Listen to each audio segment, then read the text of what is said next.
Hello students. Now we discuss about the chemical bond. We saw that composition of matter changes during a chemical change and new substance having different properties are formed. When this happens, some chemical bonds in the reactants break and new substance called product are formed by the formation of new chemical bond. We have seen that relationship between electronic configuration and valency of an element in the chapter Inside the Atom. Noble gases do not form any chemical bond because they have a stable electronic configuration. Now we discuss about the ionic bond. Now what is meant by ionic bond? Ionic bond is formed due to transfer of electrons from one atom to another. Ionic bond ये electron की transfer से होता है एक atom से दूसरे atom को. Atom of metal and non metals combines to form ionic bond. तो आयोनिक बॉन्ड में मेटल्स और नॉन मेटल्स के जो एटम्स है वो कंबाइन होते हैं और उससे क्या फॉर्म होता है ionic bond. Molecules of the compounds formed due to ionic bonds split up into ions in aqueous solution.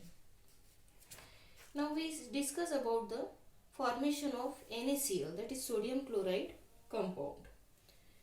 We know that sodium has atomic number 11 और उसका जो इलेक्ट्रॉनिक कॉन्फ़िगरेशन है क्या है वो 281, यानी लास्ट ऑर्बिट में एक इलेक्ट्रॉन है in the outermost shell.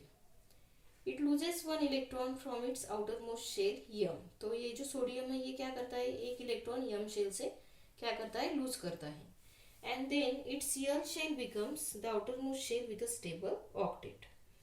The nucleus of sodium atom has 11 proton, but the number of electron in the atom has become 10. और उसके कारण sodium acquire any positive charge. On the other hand, जो chlorine है उसके last orbit में कितने electrons रहते हैं 7 इलेक्ट्रॉन्स. तो उसको एक इलेक्ट्रॉन की जरूरत है किसके लिए in order to complete its octet. Thus the electron lost by sodium is taken up by chlorine. तो सोडियम जो एक इलेक्ट्रॉन क्या करता है लॉस करता है वही इलेक्ट्रॉन क्लोरीन क्या करता है एक्सेप्ट करता है. When chlorine atom gains one electron, octet of chlorine is completed and its K, L, M shell have together 18 electrons. Thus a chlorine atom accept one electron from a sodium atom and consequently a chloride ion with one unit negative charge and a sodium ion with one unit positive charge are formed. Means in this way there is a formation of Na positive ion and chloride negative ion. So sodium and chloride ion being oppositely charged attract each other due to electrostatic force of attraction.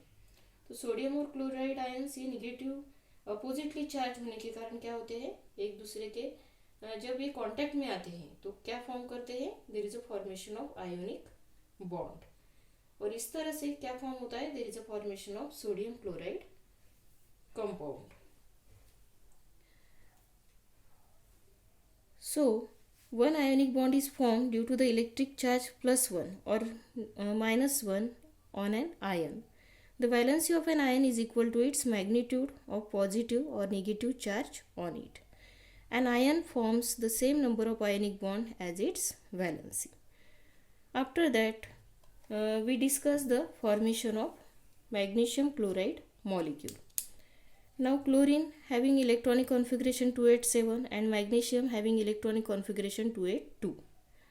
So when two molecules of chlorine and यानी जब दो chlorine atom और one magnesium atom एक दूसरे के contact में आता है तो क्या होता है मैग्नीशियम के लास्ट ऑर्बिट में जो दो इलेक्ट्रॉन्स है तो उसमें से एक इलेक्ट्रॉन मैग्नीशियम किसको देता है क्लोरीन को देता है और दूसरा इलेक्ट्रॉन दूसरे क्लोरीन को देता है और इस तरह से क्या होता है there is a formation of magnesium chloride molecule.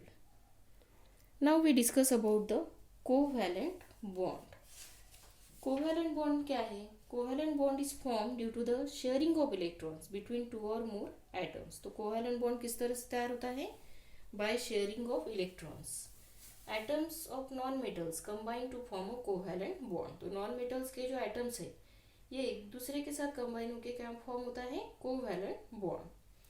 Molecule of the compound form due to covalent bond so not split up into ions in a solution.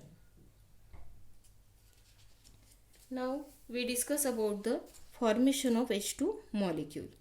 Generally, a covalent bond is formed when atom of two elements having similar properties combine. Such an atom cannot exchange electron. We have seen in the chapter Inside the Atom that hydrogen atom contains one electron and its duplet is short of one electron and therefore the valency of hydrogen is 1.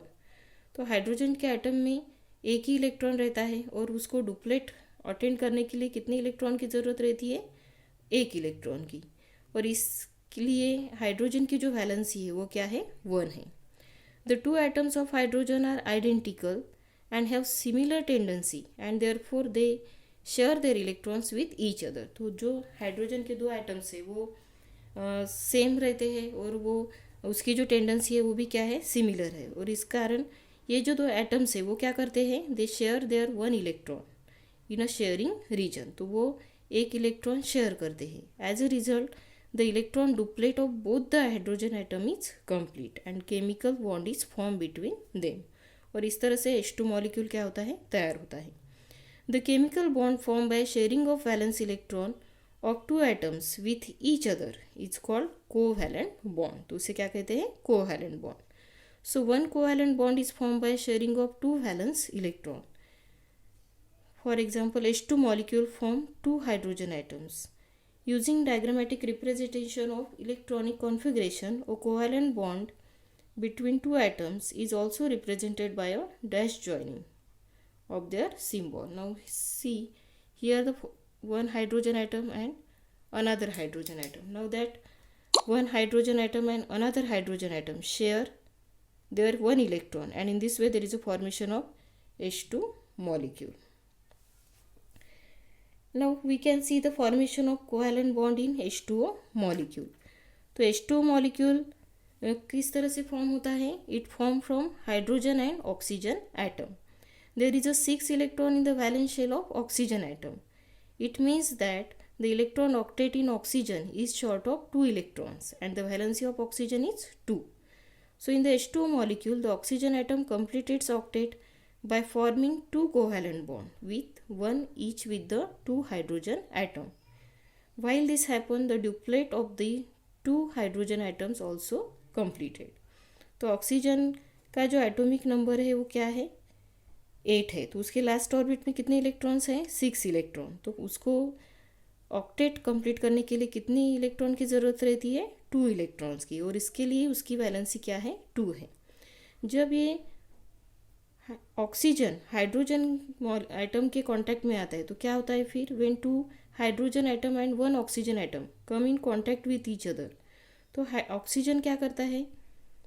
Oxygen अपना एक electron दूसरे hydrogen के साथ क्या करता है? Share करता है. उसी तरह से हाइड्रोजन उसका एक इलेक्ट्रॉन ऑक्सीजन के एक इलेक्ट्रॉन के साथ क्या करता है? शेयर करता है. और इस तरह से इसमें क्या फॉर्म होते हैं? 2 कोवैलेंट बॉन्ड.